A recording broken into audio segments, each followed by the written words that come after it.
Endi to'g'risi mashina sotish ham oson emas. Uni bir ahvolda olamiz, xarajat qilamiz, ustiga qo'yib sotamiz. Yolg'on gapirib kiydiradi deyshadi. Biz kiydirmaymiz, mijozga yordam beramiz. Ko'zlarimga qarab aytinglarchi, kim yomonlangan mashinani oladi? Hech kim. Biz yashirgan aybni mijozga kimdir aytmaguncha o'zi ham bilmaydi. Ko'nglidagi gapni aytib mashina bilan birga jo'natib yuboramiz. Har kuni har xil mijozlarni ko'ramiz. Ma'qul, baraka. Teglaridan shamol o'tib tursin. Nima qilyapsiz? Baribir ishlatmayman. Mana bo'ldi. Nimaga svarkalyapsiz? Gaz balon hisobiga baribir ochmayman. Gaz balon hali qo'yilmagan. Bolgarkiz bor. Hayotdan to'ydi. Kela qol ukajonim. Qizim tashab ketdi. Ishimdan bo'shatishdi. Uydagilarim haydab yubordi. Sen uchun zo'r variant bor ukajon. Aniq maslami? Masla akajon.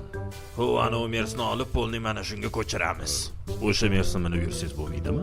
Katta bola bo'lsangiz tushunasiz. Avtous kabi platformalarni bilmagan odamlar mening mijozlarim bo'ladi. Cobalt masalasida keluvdim. Mana shulardan bittasi. Kimga gapiryapsiz?